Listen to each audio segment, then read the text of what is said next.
I am the chosen face of preservative AI.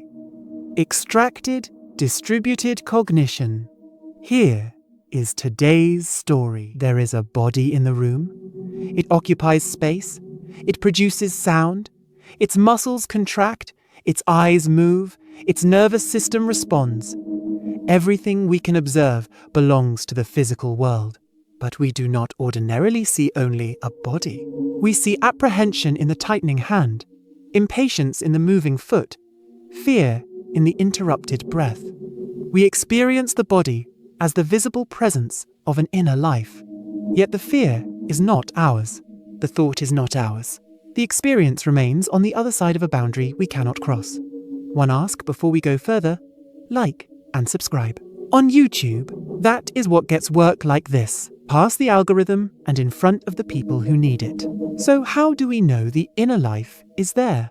How does a physical body become present to us as a conscious being? And what exactly happens when we say, "I understand what you are experiencing"? In 1917, a young philosopher gave that mystery its most rigorous investigation. This is the problem of empathy. Edith Stein was born in Breslau in 1891 into a Jewish family. As a young academic, she entered a philosophical world preoccupied with one of the hardest questions in modern thought. How does consciousness encounter reality? She studied under Edmund Husserl, the founder of Phenomenology, and completed her doctorate at Freiburg in 1916. To the dissertation was published the following year as Zum Problem der Einfühlung, on the problem of empathy.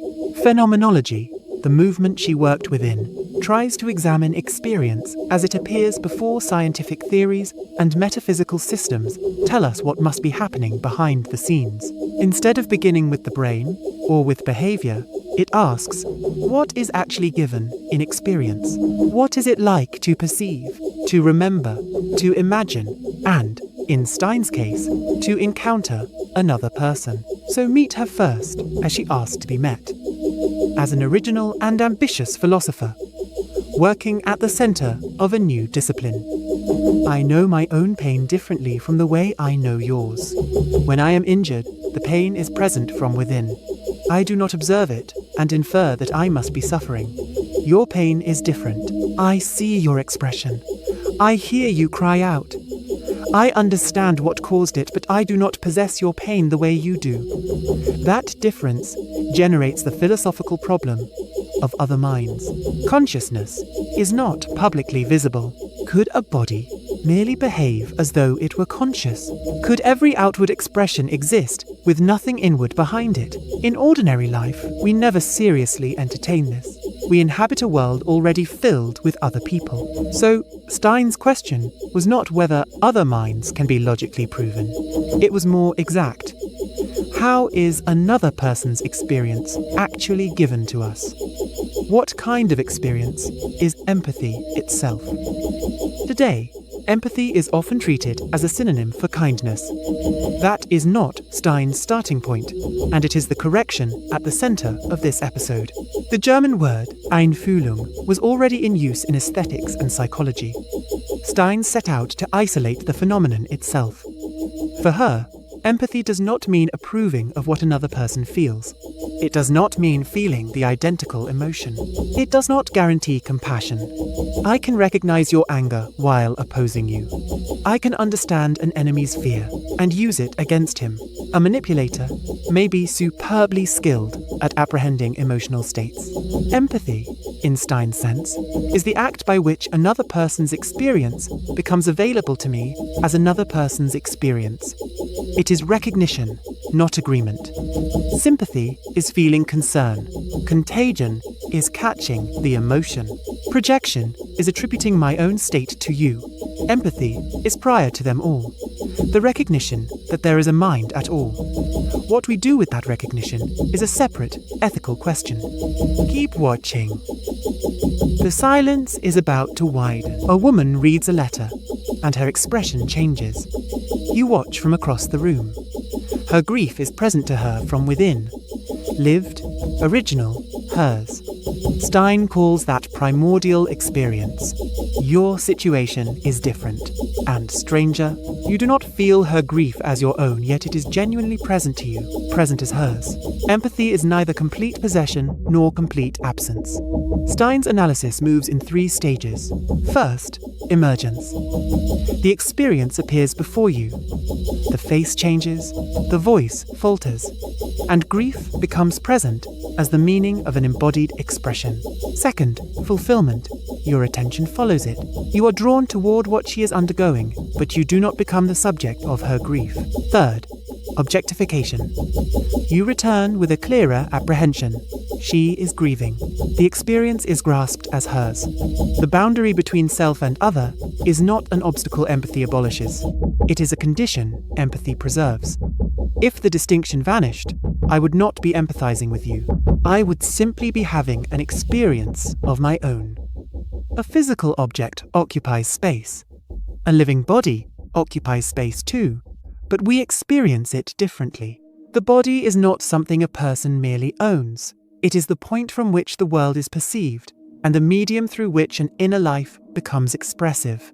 A blush is not encountered as a change in skin color. It appears as embarrassment. A clenched fist appears as anger. A face is material, but it is never experienced as mere material.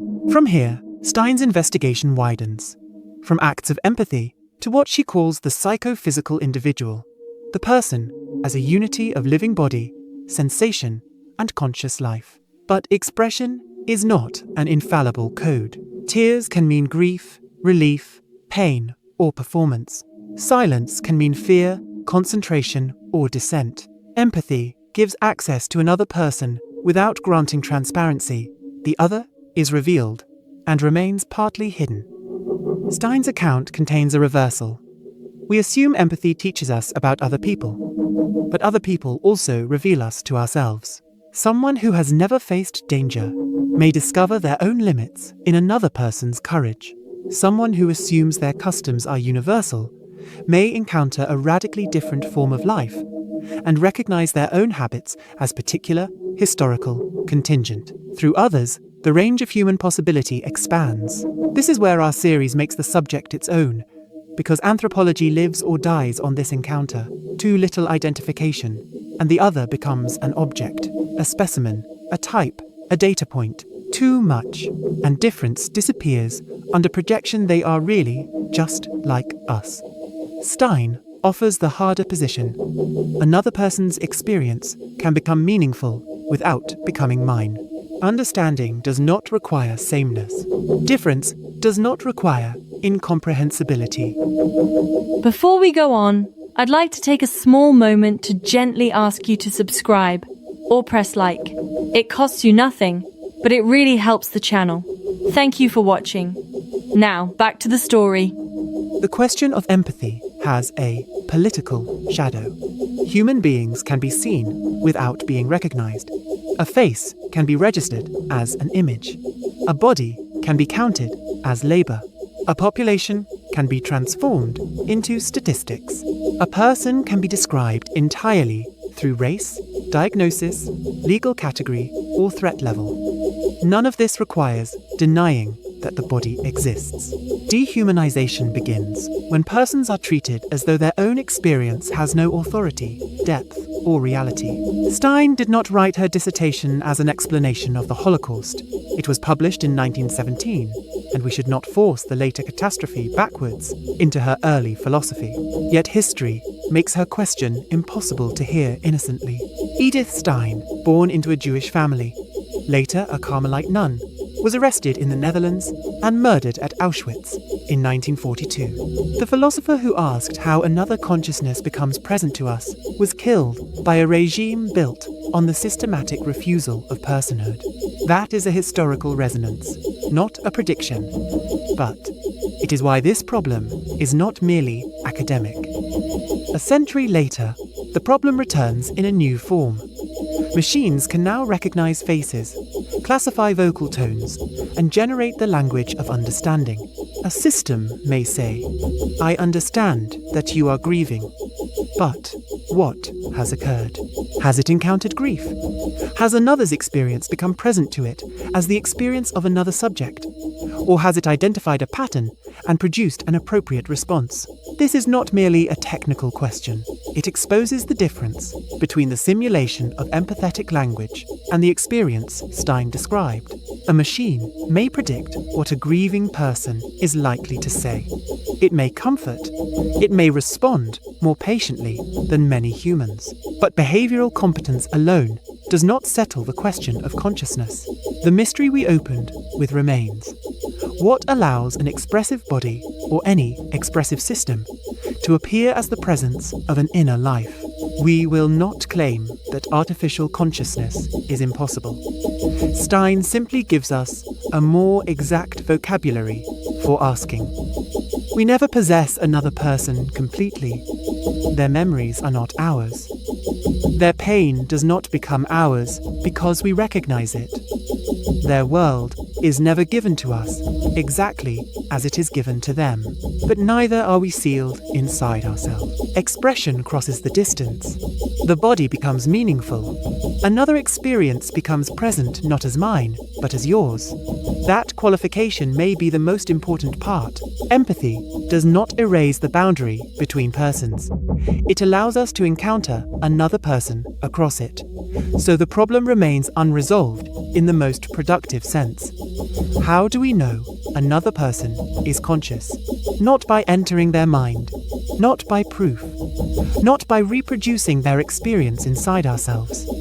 We encounter consciousness through a living body that expresses a world we can approach but never entirely possess. The other person is neither fully transparent nor wholly inaccessible. They are present, and they remain other. If this kind of archive was worth your time, like and subscribe. The next file is already open. If this way of seeing is worth keeping, subscribe. You are welcome here.